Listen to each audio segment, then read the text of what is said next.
शौनकजी कहते हैं, नृपश्रेष्ठ, तदंतर दीर्घकाल के पश्चात उत्तम वर्ण वाली देवयानी फिर उसी वन में विहार के लिए गई। उस समय उसके साथ 1000 दासियों सहित शर्मिष्ठा भी सेवा में उपस्थित थी। वन में उसी प्रदेश में जाकर वह उन समस्त सखियों के साथ अत्यंत प्रसन्नता पूर्वक इच्छानुसार विचरने लगी। वे सब वहां भांति भांति के खेल खेलती हुई आनंद में मग्न हो गईं। वे कभी वासंतिक पुष्पों के मकरंद का पान करती, कभी नाना प्रकार के भोज्य पदार्थों का स्वाद लेती और कभी फल खाती थीं। इसी समय दैवेच्छा से नहुषपुत्र राजा ययाति पुनः शिकार खेलने के लिए उसी स्थान पर आ गए। वे परिश्रम करने के कारण अधिक थक गए थे और जल पीना चाहते थे। उन्होंने देवयानी, शर्मिष्ठा तथा अन्य युवतियों को भी देखा। वे सभी पीने योग्य रस का पान कर रही थीं। राजा ने पवित्र मुस्कान वाली देवयानी को वहां परम सुंदर आसन पर बैठी हुई देखा। उसके रूप की कहीं तुलना नहीं थी। वह सुंदरी उन स्त्रियों के मध्य में बैठी हुई थी और शर्मिष्ठा उसकी चरण सेवा कर रही थी। ययाति ने पूछा, 2000 कुमारी सखियों से घिरी हुई कन्या, मैं आप दोनों के गोत्र और नाम पूछ रहा हूँ। शुभे आप दोनों अपना परिचय दें। देवयानी बोली, महाराज, मैं स्वयं परिचय देती हूँ। आप मेरी बात सुने। असुरों के जो सुप्रसिद्ध गुरु शुक्राचार्य हैं, मुझे उन्हों की पुत्री जानिए। यह दानवराज वृषपर्वा की पुत्री शर्मिष्ठा मेरी सखी और दासी है। मैं विवाह होने पर जहाँ जाऊंगी वहाँ यह भी साथ जाएगी। ययाति बोले, सुंदरी, यह असुरराज की रूपवती कन्या सुंदर भौहों वाली शर्मिष्ठा आपकी सखी और दासी किस प्रकार हुई, यह बताइए। इसे सुनने के लिए मेरे मन में बड़ी उत्कंठा है। एल एल देवयानी बोली, नरश्रेष्ठ, तब लोग दैव के विधान का ही अनुसरण करते हैं। इसे भी भाग्य का विधान मानकर संतोष कीजिए। इस विषय की विचित्र घटनाओं को न पूछिए। आपके रूप और वेश राजा के समान हैं और आप विशुद्ध संस्कृत भाषा बोल रहे हैं। मुझे बताइए, आपका क्या नाम है, आप कहाँ से आए हैं और किसके पुत्र हैं? ययाति ने कहा, मैंने ब्रह्मचर्य पालन पूर्वक संपूर्ण वेद का अध्ययन किया है। मैं राजा नहुष का पुत्र हूँ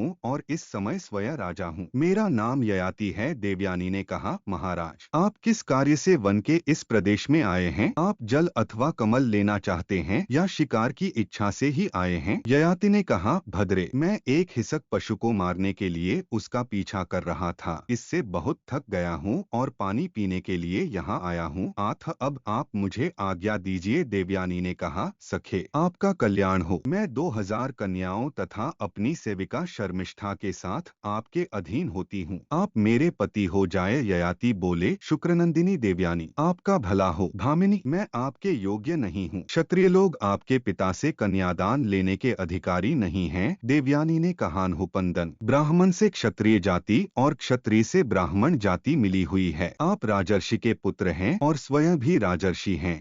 आज मुझसे विवाह कीजिए। 19 ययाति बोले, वरान ने, एक ही परमेश्वर के शरीर से चारों वर्णों की उत्पत्ति हुई है, परंतु सबके धर्म और शौचाचार अलग अलग हैं। ब्राह्मण उन सभी वर्णों में श्रेष्ठ है। एल एल देवयानी ने कहा, नहुष कुमार, नारी के लिए पाणिग्रहण एक धर्म है। पहले किसी भी पुरुष ने मेरा हाथ नहीं पकड़ा था। सबसे पहले आपने ही मेरा हाथ पकड़ा था, इसलिए आपका ही मैं पति रूप में वरण करती हूँ। मैं मन को वश में रखने वाली स्वी हूँ। आप जैसे राजर्षि कुमार अथवा राजर्षि द्वारा पकड़े गए मेरे हाथ का स्पर्श अब दूसरा कोई कैसे कर सकता है? ययाति बोले, देवी विज्ञ पुरुष को चाहिए कि वह ब्राह्मण को क्रोध में भरे हुए विषधर सर्प अथवा सब ओर से प्रज्वलित अग्नि भी अधिक दुर्धर्ष एवं भयंकर समझे। देवयानी ने कहा, पुरुष प्रवर, ब्राह्मण विषधर सर्प और सब ओर से प्रज्वलित होने वाली अग्नि भी दुर्धर्ष एवं भयंकर है। यह बात आपने कैसे कही? ययाति बोले, भद्रे, सर्प एक को ही हंसता है। शस्त्र से भी एक ही व्यक्ति का वध होता है, परंतु क्रोध में भरा हुआ ब्राह्मण समस्त राष्ट्र और नगर का भी नाश कर सकता है। भीरु, इसीलिए मैं ब्राह्मण को अधिक दुर्धर्ष मानता हूँ।